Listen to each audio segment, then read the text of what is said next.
खुदावंद यीशु मसीह के पाक और बुज़ुर्ग नाम में आप सबकी खिदमत में सलाम अर्ज़ करता हूँ। मैं pastor Javed Aslam, triune God Pentecostal church Isa Nagri से ताल्लुक़ है और मैं गवाही टीवी का नहायत मशकूर हूँ जिन्होंने मुझे खुदा के पाक कलाम की खिदमत को अपने चैनल्स के ज़रिए करने का मौका फ़राहम किया है। मैं गवाही टीवी का नहायत मशकूर हूँ।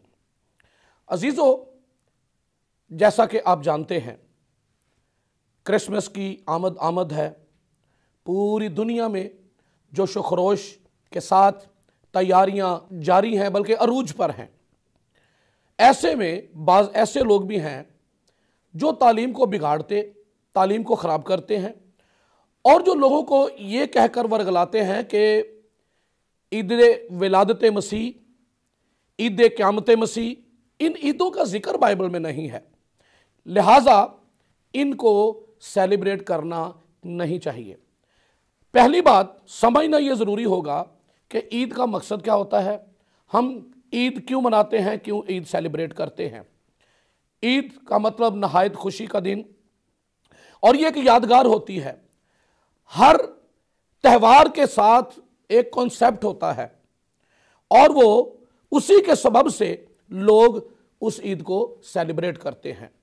मैं थोड़ा सा पस मंज़र बयान करूंगा पुराने अहदनामा में से, और फिर मैं इस जगह पर खुदा के पाक कलाम को पेश करूंगा।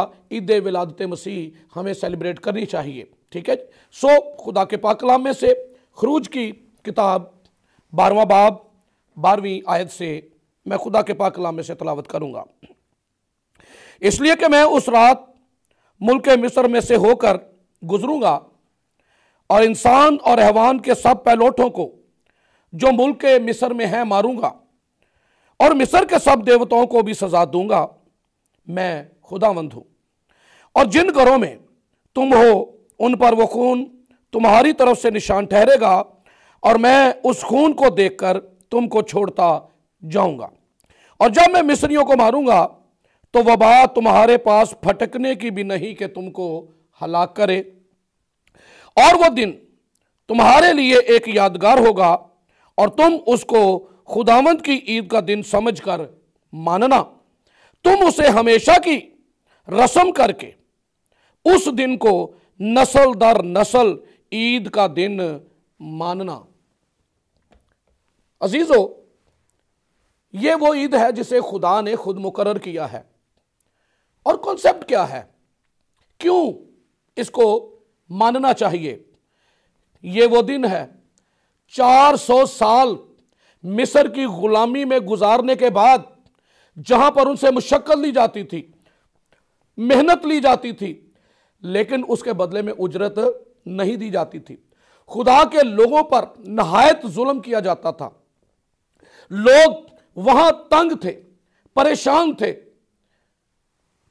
एक वक्त ऐसा आया कि उन्हें कहा गया कि भाई ईंटें, एक तादाद दी गई कि इतनी तादाद में हमें ईंटें चाहिए और उसको बनाने के लिए जो उसमें भूसा डलता है वो भी खुद ही तुम लाओगे और ईंटें उतनी ही तादाद में चाहिए। नहायत बड़ा जुल्म, लोगों की कर्ब आहोनाला खुदा के हुजूर पहुंचा और खुदा ने अपने लोगों पर रहम किया। खुदा ने अपने लोगों की हालत ज़ार पर रहम किया और खुदा ने अपने बंदा बुजुर्ग मूसा को बनी इसराइल की रिहाई के लिए खड़ा किया और उन्हें मिस्र की गुलामी में से निकालने के लिए खुदा ने भेजा। खुदा ने अपने लोगों पर तरस खाया, अपने लोगों पर रहम किया और 400 साल की गुलामी में रहने के बाद जब खुदा ने उन्हें वहां से निकालने का इरादा किया तो खुदा ने कहा, जब मैं तुम्हें यहां से निकाल ले जाऊं, इस गुलामी में से तुम अपने आजाद वतन में पहुंच जाओ, तो तुम इस दिन को, जिस दिन तुम यहां से निकलोगे, यानी गुलामी में से जिस दिन निकल जाओगे, जिस दिन तुम आजाद हो जाओगे, मिस्रियों की गुलामी से निकल जाओगे, फिरौन के जुल्म सितम से तुम छूट जाओगे, उस दिन को तुम ईद का दिन मानना, खुदावंद की ईद का दिन मानना। इससे हमेशा नस्ल दर नस्ल इस ईद को मनाना। मकसद क्या है?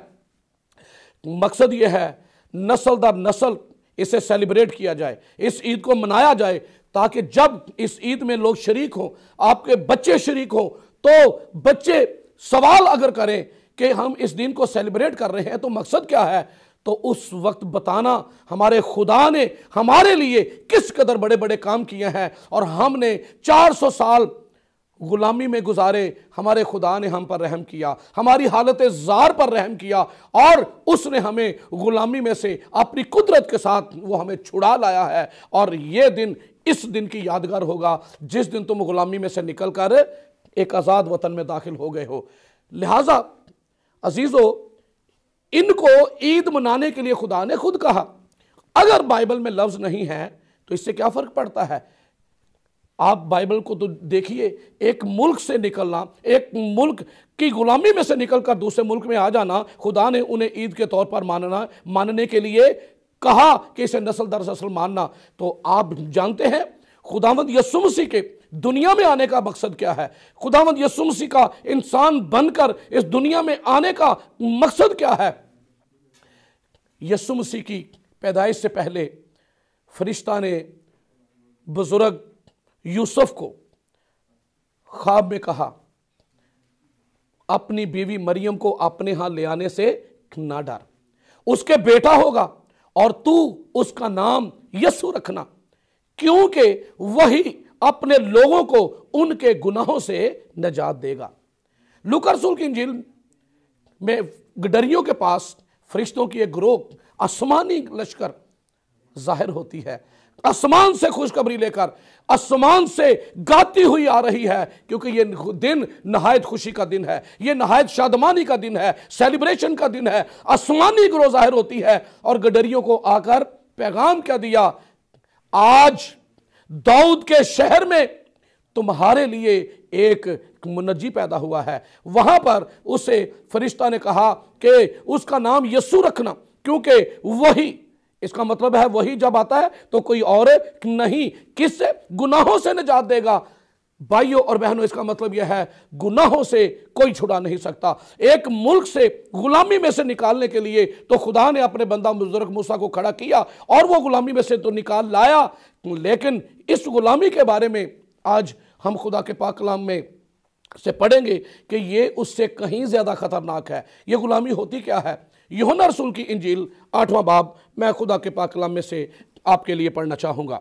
यूहन्ना रसूल की इंजील 8वां बाब 32वीं आयत से, और सच्चाई से वाकिफ होगे और सच्चाई तुमको आजाद करेगी।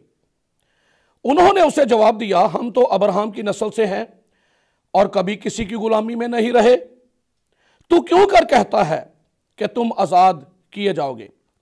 यीशु ने उन्हें जवाब दिया, मैं तुमसे सच कहता हूं कि जो कोई गुनाह करता है गुनाह का गुलाम है। जो कोई गुनाह करता है गुनाह का गुलाम है, गुनाह का गुलाम है। और रोमियो के नाम खत में पौलुस रसूल रोमियो की कलीसिया को लिखते हैं, गुनाह तुम्हारे फानी बदनों में बादशाही ना करे। यह बादशाही है, जो गुनाह करता है वो गुनाह का गुलाम है। जैसा वो कहेगा, जैसा वो उकसाएगा वो वैसा ही करेगा। इस हालत जार का जिक्र पौलुस रसूल ने रोमियो ही की कलीसिया को खत लिखते वक्त कहा है, जिस नेकी का मैं इरादा करता हूं वो तो होती नहीं है, लेकिन जिस बदी का इरादा नहीं करता वो कर लेता हूं। बस करने वाला मैं ना हुआ, वो करने वाला वो गुनाह है जो मुझ में बसा हुआ है। तो आपने अंदाजा किया ये गुनाह किस कदर संगीन है। जब कोई गुनाह की संगीनी को, जब कोई गुनाह के खतरनाक नताइज को समझ जाए तो फिर वो जान लेगा कि ये ईद विलादत मसीह किस कदर उत्तम है। ये उस ईद से जो मिस्र की गुलामी में से निकलने के सबब से मनाई जाती है, ये उससे कहीं बड़ी है। इसकी सेलिब्रेशन जो है वो किस कदर उससे भी ज्यादा बेहतर तौर पर करने की जरूरत है। जो कोई गुनाह करता है वो गुनाह का गुलाम है, कोई छुड़ाने वाला नहीं। कौन छुड़ाएगा? रोमियो के नाम खत में लिखा हुआ 3 बाब में, सब ने गुनाह किया और खुदा के जलाल से महरूम है। कौन छुड़ाएगा? पौलुस रसूल खुदा का बंदा इसका बयान यूं करता है। रोमियो के नाम पौलुस रसूल का खत 7वां बाब 24वीं आयत, हाय मैं कैसा कम बख्त आदमी हूं, इस मौत के बदन से मुझे कौन छुड़ाएगा। हाय मैं कैसा कम बख्त हूं। इसका मतलब क्या है? वो गुनाह जो अंदर बसा हुआ है, उस गुनाह के सबब से मैं यहां पर इस बात को भी जरा वाज़िया करता जाऊं, कोई गलत फहमी का शिकार ना रहे। बाज ये कहते हैं, देखें जी पौलुस रसूल अपनी हालत का बयान कर रहा है। याद रखिए, पौलुस रसूल का ये अंदाज़े बयां है, खुदा का बंदा उसका अंदाज़े बयां है। वो अपने लिए ये नहीं कि ओवरऑल एक इंसानी जो हालत है गुनाह के सबब से, उसकी नुमाइंदगी करते हुए वो इस तरह से कहता है कि हाय मैं कैसा कमबख्त हूं। यानी वो आदमी जो गुनाह के हाथ बिका हुआ है, जो नेकी का इरादा करे और ना कर पाए और गुनाह की दलदल में दसा हुआ है, वो गुनाह को पानी की तरह पीता जाता है। ऐसे शख्स की हालत जो है, कहता है कि वो मौत की हालत में है। जो गुनाह की दलदल में फंसा हुआ है वो मौत की हालत में है। और खुदा के बेटे के आने का मकसद क्या है? पौलुस रसूल यहां पर फरमाता है, कौन छुड़ाएगा, कौन छुड़ाएगा, कौन छुड़ाएगा। सवाल यह है, कोई है छुड़ाने वाला? उसका जवाब आ गया, आज दाऊद के शहर में तुम्हारे लिए एक मुनज्जी पैदा हुआ है। यानी सवाल यह है कौन छुड़ाएगा, जवाब आ गया, आज दाऊद के शहर में तुम्हारे लिए एक मुनज्जी पैदा हुआ है जो अपने लोगों को उनके गुनाहों से रिहाई देगा। आपको दुनिया में अच्छे अच्छे हॉस्पिटल्स मिल जाएंगे, आपको आंखों का अस्पताल मिल जाएगा, आपको हार्ट का अस्पताल मिल जाएगा, आपको गुर्दों का अस्पताल मिल जाएगा, आपको जिगर का अस्पताल मिल जाएगा, आपको तरह तरह की प्रॉब्लम्स के, आपको तरह तरह की बीमारियों के हॉस्पिटल मिल जाएंगे। पर दुनिया में कहीं भी किसी जदीद मुल्क में, जदीद तरीन मुल्क में भी आप पहुंच जाएं जिनकी हाई टेक्नोलॉजी, मेडिकल टेक्नोलॉजी इतनी हाई हो, वहां पर भी आपको ऐसा अस्पताल नहीं मिलेगा जहां पर यह लिखा हो यहां गुनाह का इलाज किया जाता है। मेरे भाइयों और बहनों, गुनाह का इलाज सिर्फ और सिर्फ खुदा के बेटे यीशु मसीह के पास है। जो कोई गुनाह करता है वो गुनाह का गुलाम है। आगे लिखा हुआ है, बस अगर बेटा तुमको आजाद करेगा तो तुम वाकया ही आजाद होगे। क्यों? इसलिए खुदावंद यीशु मसीह ने फरमाया, जमीन और आसमान का सारा इख्तियार मेरे पास है, जमीन और आसमान का इख्तियार मेरे पास है। सो भाइयों और बहनों, ईद विलादत मसीह जो हम मनाने को हैं, इसको समझकर एक वक्फे का वक्त हुआ है और बाकी कलाम का हिस्सा मैं इस वक्फे के बाद आपकी खिदमत में पेश करूंगा। एक वक्फा लेते हैं।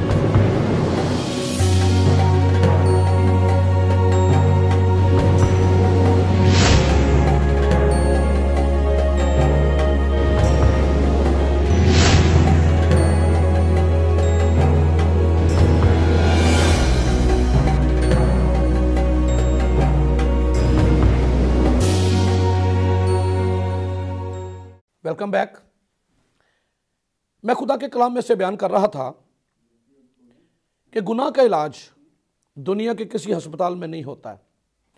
गुनाह का इलाज सिर्फ और सिर्फ खुदा के बेटे यीशु मसीह के पास है। आपको गुनाहों की माफ़ी के लिए खुदा के बेटे यीशु मसीह के पास आना होगा।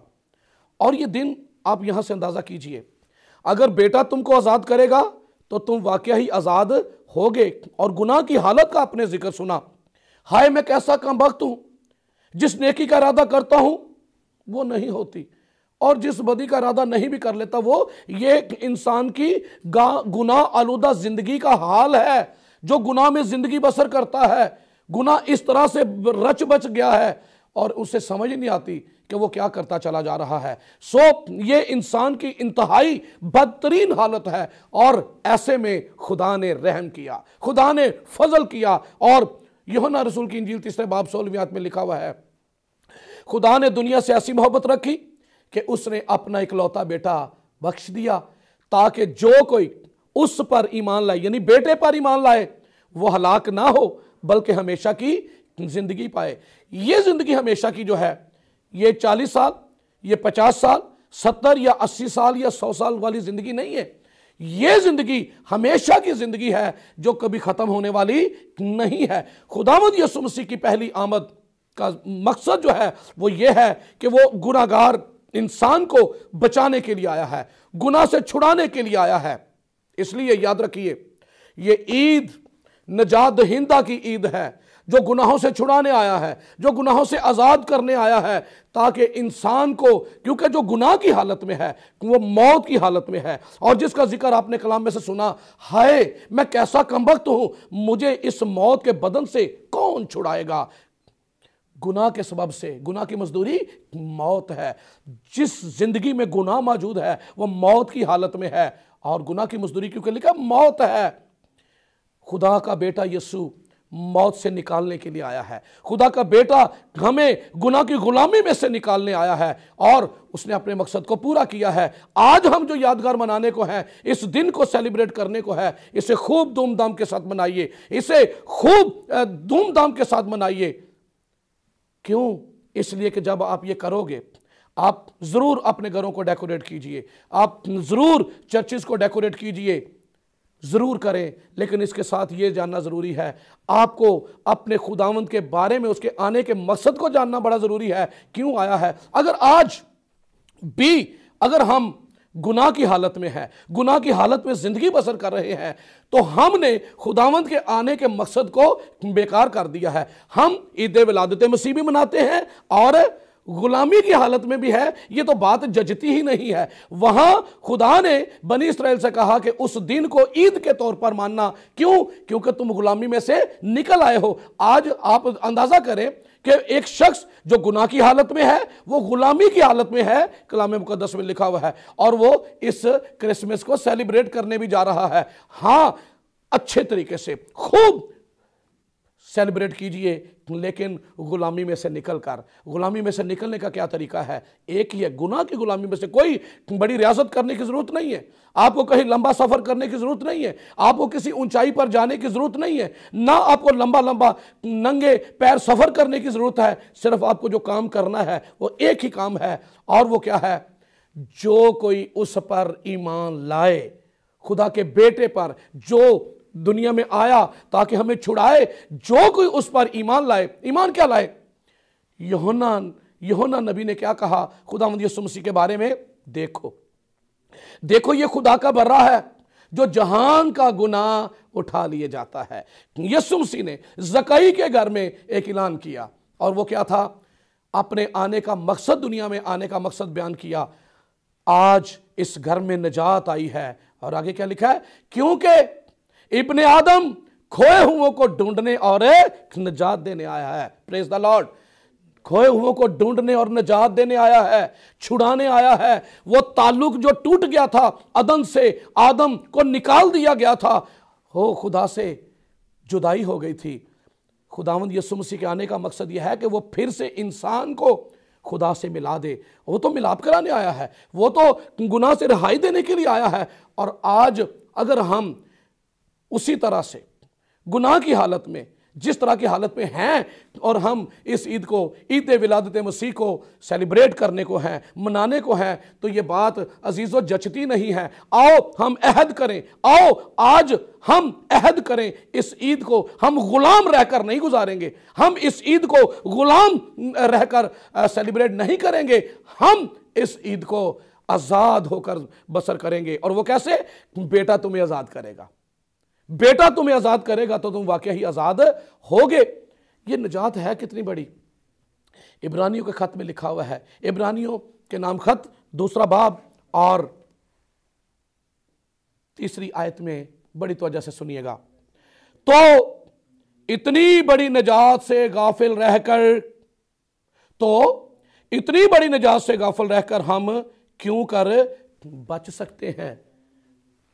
खुदा किसी की हलाकत नहीं चाहता है, खुदा किसी को आग की झील में डालना नहीं चाहता है, इसलिए उसने हम पर रहम किया है, उसने हम पर फजल किया है, और इसलिए लिखा है तुमको फजल ही से निजात मिली है। इसका मतलब ये होता है कि जिसके लिए किया कुछ ना जाए, अगर कुछ करके मिले तो फिर वो उसकी मजदूरी होती है, लेकिन निजात फजल से मिली है। इसके लिए कोई रियाजत काम नहीं आएगी, इसके लिए हमारे को हदिया जात और बहुत कुछ कर करा के काम नहीं आएगा। इसके लिए सिर्फ और सिर्फ जो चीज़ काम आएगी, ये निजात मुफ्त में मिलती है, और ये ईमान के वसीला से हासिल होती है। खुदा के बेटे पर ईमान लाकर खुदा का बेटा मेरे गुनाहों के लिए आया है, खुदा का बेटा मुझे छुड़ाने के लिए आया है, वो मुनज्जी है, उसे मुनज्जी जानिए। आज दुनिया ने एक रुख पकड़ लिया है सिर्फ शाफी के तौर पर, तो याद रखिए वो शाफी है, लेकिन जो आपको बड़ी निजात मिली है ना, जो यीशु मसीह ने दी है, उस निजात के पैकेट में ये सब कुछ शामिल कर दिया गया है।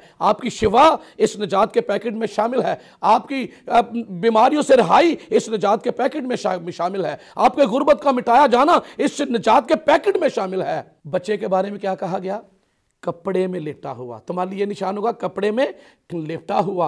आप गिफ्ट देते हो ना किसी को, बड़े अच्छे तरीके से रैप करके, खुदा की तरफ से भी आपके लिए गिफ्ट आया है। और गिफ्ट क्या है? दुनिया का निजात दहिंदा आ गया है। उसमें सब कुछ, आपकी गुर्बत का मिटाया जाना, आपकी कमजोरियों का दूर किया जाना, आपकी जहनी उलझनों का खात्मा, आपके घरेलू झगड़ों का खात्मा, सब चीजों का, क्योंकि सारा बिगाड़ गुनाह के सबब से है, गुनाह के सबब से है, गुनाह के सबब से यह बिगाड़ आया है। और यीशु मसीह की निगाह बिगाड़ सबब पर होती है, सबब को खत्म करती है।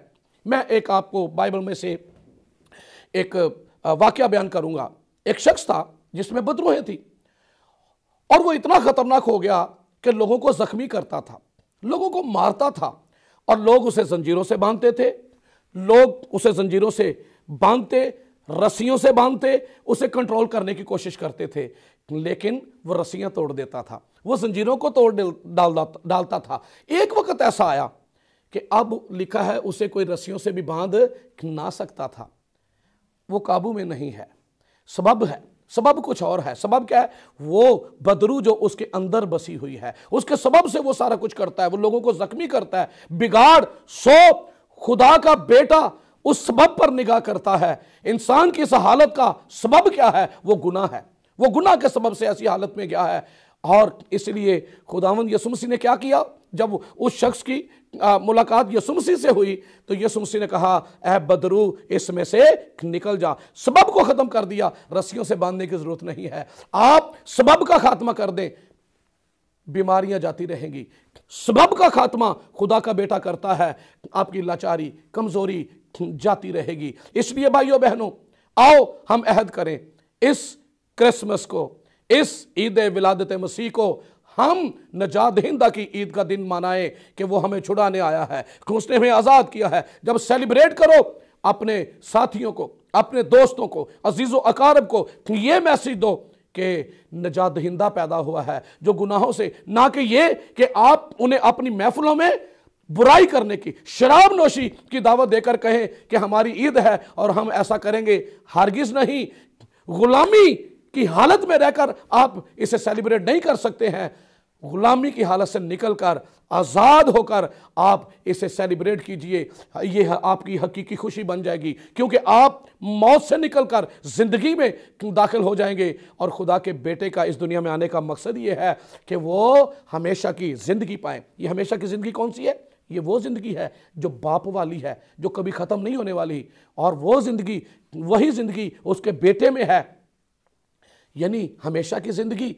और वही जिंदगी, कितना बड़ा फजल है, कितना बड़ा फजल है हम पर, कितना बड़ा रहम है कि वो वही जिंदगी जो बाप वाली है, वही जिंदगी जो उसके बेटे वाली है, वही जिंदगी जो कोई उस पर ईमान लाता है वो उसे अता करता है। कितना बड़ा हम पर फजल हुआ है। आओ इस क्रिसमस पर अहद करें, इस पैगाम को हर एक पर तक अपने अजीजों कारब, रिश्तेदारों, साथियों, दोस्तों, कोलीग्स, जहां पर आप जॉब करते हैं, इस पैगाम को आम कीजिए कि दुनिया का नजात दहिंदा आ गया है जो गुनाह से छुड़ाता है, जो गुनाह से रहाई देता है। इस दिन की यादगार इस्राएल, बनी इसराइलियों के लिए मिस्र की गुलामी में से कहीं बड़ी है, क्योंकि ये गुनाह से रहाई देने वाली ईद है। सो अब कोई कहेगा इसे सेलिब्रेट नहीं कर, क्योंकि लफ्ज़ नहीं है, ये तो उससे भी बड़ी ईद है। मुल्क से निकाला, आज़ादी बख्शी ईद मनाने के लिए कहा गया, और जो गुनाह से रहाई की ईद है वो उससे ईद